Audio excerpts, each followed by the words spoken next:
Alright, see what kind of angles we can get. Alright, now when I hit that shoulder, always make sure his head is at least to your waist level, never above it. Shove him on down and slam the back of his head. Put that weight to the back leg, that spins him around. Control him. Okay, notice I'm not moving my body all around. I'm using my extension of my horse stances there, transferring weight. I know where I'm at. I know what I want.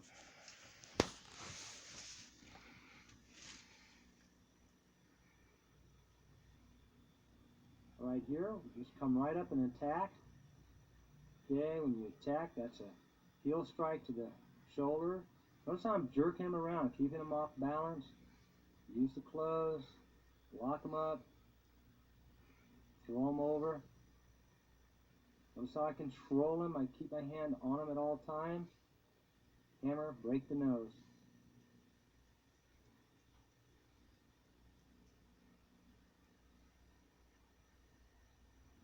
Walk up to a man and confuses him, but you've got to really apply that manhandling technique.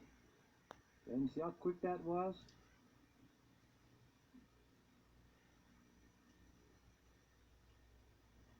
Okay, now I'm going to come in, my thumb's going to be down, and my heel is going into his shoulder. Okay, I grab the clothes, I grab him right around the neck here, apply pressure both on the neck, and here I'm using the clothes and my elbows tightly locked. Notice how he held me? Okay, you just squat down. That, see how his arm's locked up now because he was holding me? Boom, break his nose.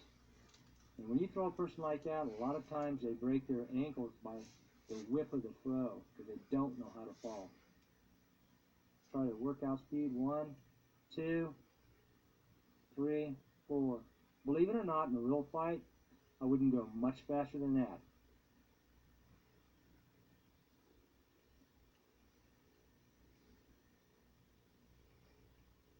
Okay?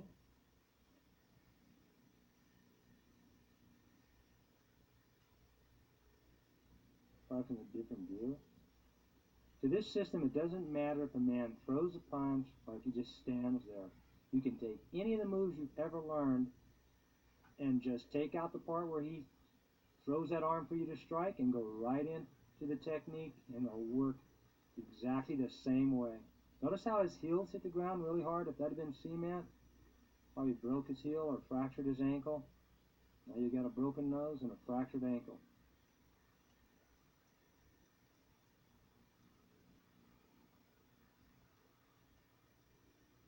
Okay, strike and grab. Right here we're going to do basically, in this case, a 1 or 2 finger throw. Actually, if you're going to break, that really works well. It's very painful. Here we're throwing him more with his head so we don't rip his arm out. That's because obviously we don't want to hurt our partners. Okay, then we kick right to the jaw, break his jaw, and that's enough for him.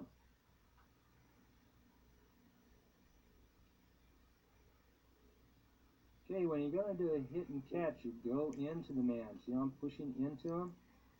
He wants to pull that hand away from me. Fine, he's going to pull it right into the arm bar.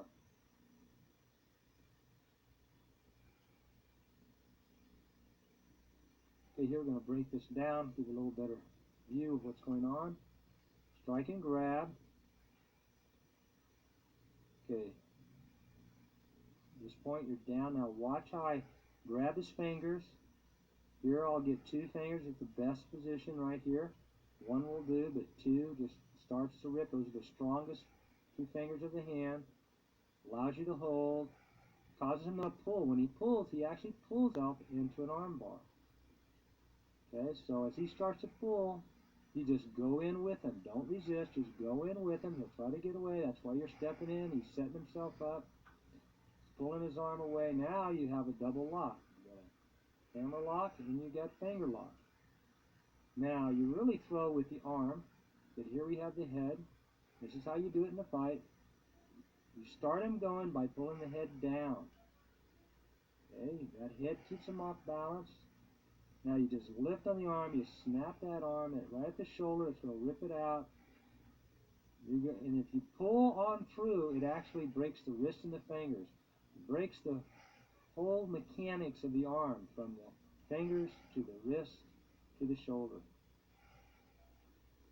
Then take him to the jaw.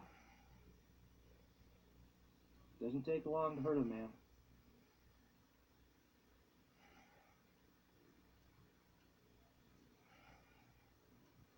Okay, again, smooth, controlled. Give your partner plenty of time to work out. Now remember, both of you have a job. There's the fighter, and then there's the attacker, and you have to react properly. And watch our attacker react. Watch how he falls. Watch how he reacts to those punches. Those are the autokinematic reactions that you have to learn. You cannot learn to fight unless you learn those autokinematic reactions. Fight at a different angle. Strike. Just remember, when you're thinking about reacting for someone, think about always go to the pain. If he hits you to the neck, if he hits you to the groin, if he hits you to any target, you're going to wince to that. That's the easiest formula. It is more complicated than that, but to get good practical exercises, then that's what you want to keep in mind, is wince to the pain. And also pay attention to where they're kicking you. Nothing worse than kicking a guy in the collarbone and the jaw, and then he gets up and says, "You didn't hurt me." That's just nonsense. Okay, man comes after you, really lunge forward there. Get in position. Basically, I'm applying his forward force by using that rotating the arm concept that we used off that top knot throw. Now there, I'm grabbing his groin, squeezing the groin. You do not let go in real life. As you rotate to punch, you pull right up on the groin. He'll come up on his shoulders. Then you reach over, position him. Again, we're manhandling. Okay, we're going to do a knee to the chin. Now it could go to the throat, so that could kill him. Okay, this will. Stomp right into the Adam's apple again. Remember? Going to hook right to the temple. One knuckle into the eye, takes his eye out.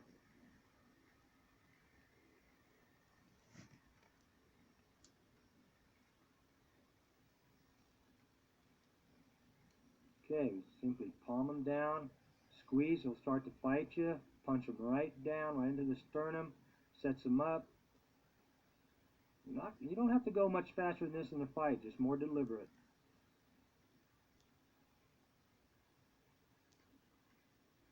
Okay, let's see if we can get a good detailed breakdown here. Okay, as he comes forward, I'm going to redirect that force. Using that arm, right there, I'm just starting to put my foot down. I'm placing it right behind him. I'm actually going to hook up. Call a hook up. Okay, here, grab. I'm doing it slow to show you. Heel palm, grab, squeeze. See how he comes up? He's trying to come up to the pain. Then you slam him straight down, right into the sternum, split his sternum. Okay, then you reach up, get his hair, pull him up, put him where you want him, not where he wants to go. Get a nice solid knee on the man, drive him back down, do a hop, stomp right into the throat, crushing his throat. We'll take his life. Now we're not sure we hit his throat, let's say, so I hit to the temple.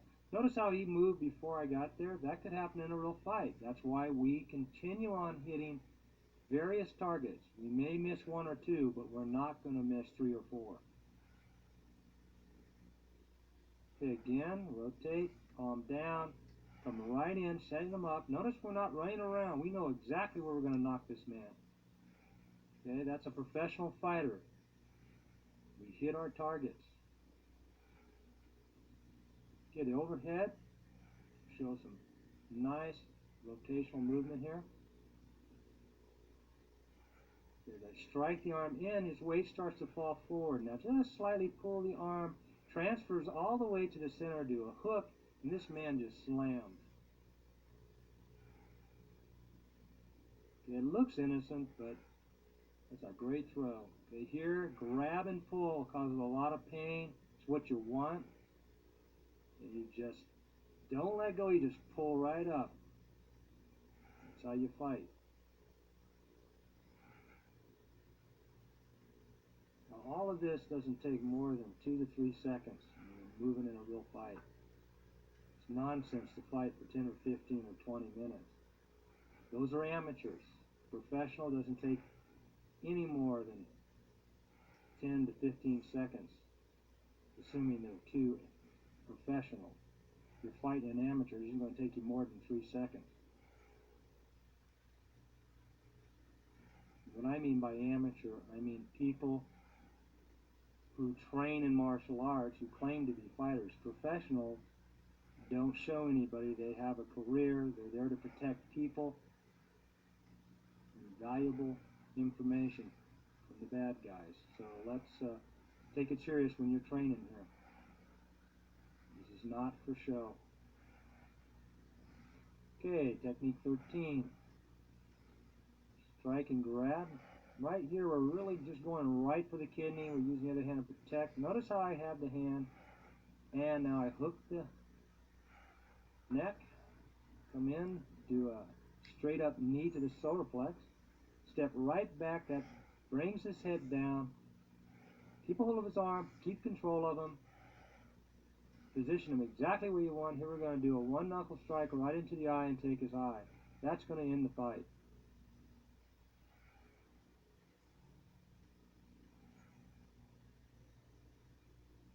Okay, just average workout speed here.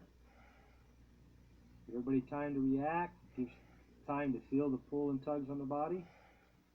Remember, you have an attacker and a fighter. Both of them have their jobs. One's the autokinetic reaction, the other one's practicing the technique.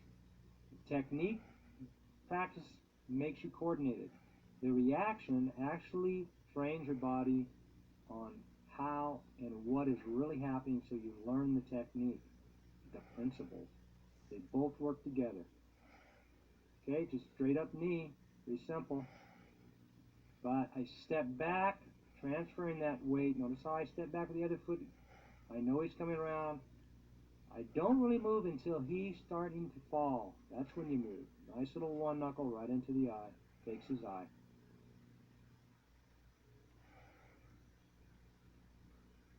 Okay, workout speed. Again, control.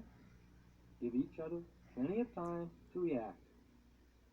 Alright, one knuckle to the eye. I really like these overhead shots. They give us plenty of opportunity to see a totally different angle that nobody else is showing.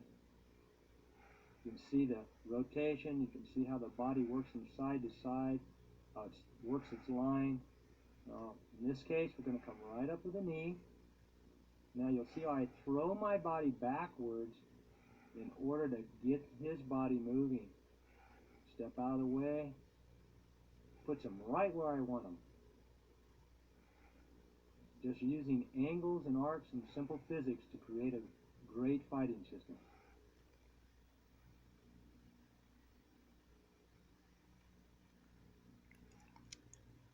Alternate view. Throw. Punch the eye.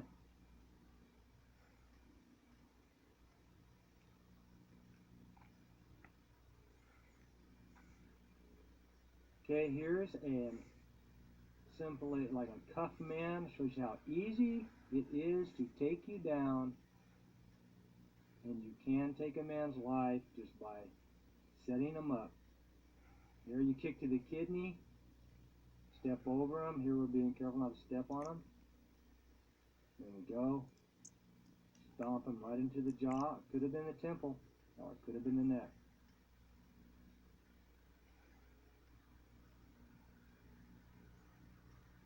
Just called a walkthrough. Just walk through, drive him down. Looks easy. It will take some practice. Okay, the idea here is you approach. Here we're kind of exaggerating the moves. Drop down now. Make sure your feet are right behind his outside. They're both facing the same way in general that his is. If you notice, they're both facing the same way. It's real important to have that. Okay, here we just kick to the kidney. Could have been the spine. Obviously, we could follow several different ways, but remember, our hands are cuffed, or tied. Again, it shows that you don't need all your utensils, your arms and your legs, to be a devastating fighter.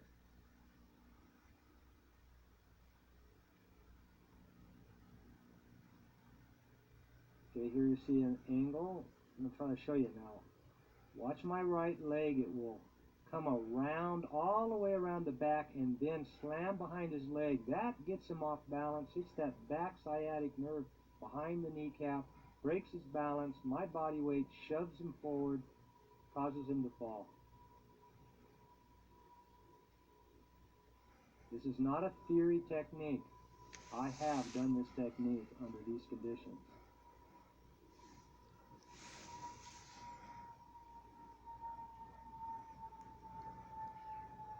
What I mean by these conditions, I mean in wartime, under a real threat.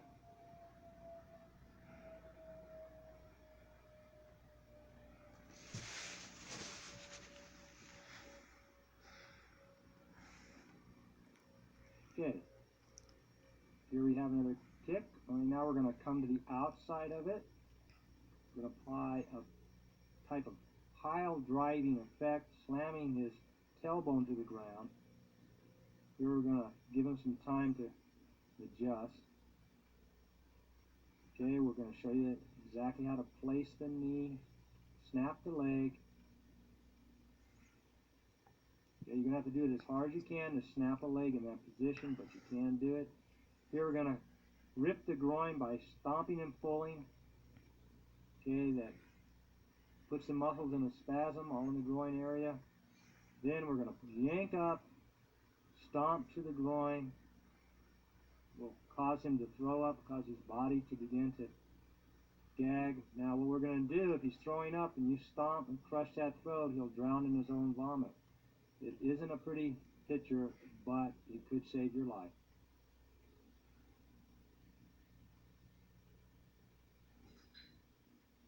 Okay, natural movement. Again, we're going at workout speed. Careful. Doesn't take much to rip a groin, stomp.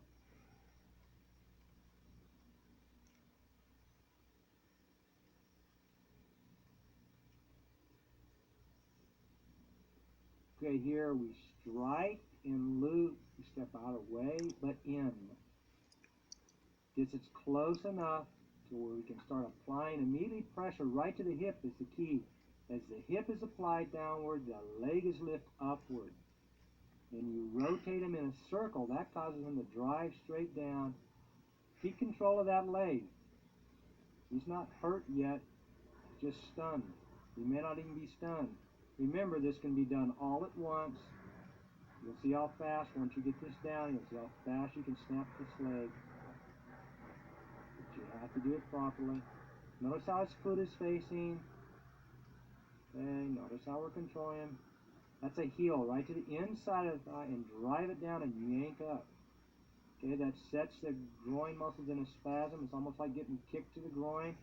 And we're going to stomp right into the groin, right into the scrotum, causing the body to start to vomit, get sick.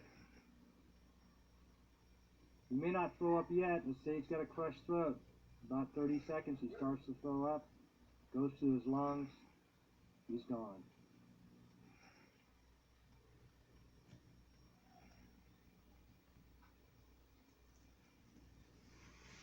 Okay, nice and smooth. 1, 2, 3. Take your time, adjust it, get it right while you're working out. That's when you want to refine yourself. You don't want to refine yourself out in the street. Okay, the overhead is going to show how you come out to the side but in. Now watch. I come in. I'm coming in. Slight little step in. It's kicking. Again, this is just some of the ways to handle kicks. There's many, many more, and you'll be getting them.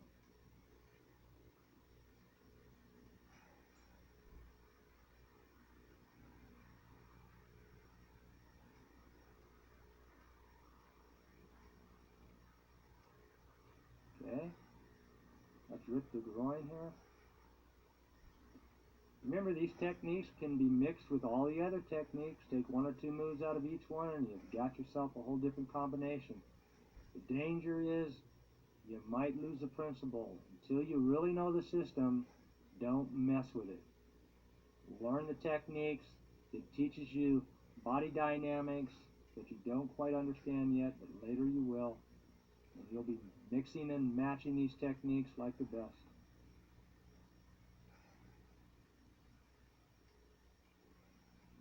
Alternate view shows a good concept of how the pile drive works. Knee lock. Okay, yank. You can really see the dynamics there. Stomp to the throat.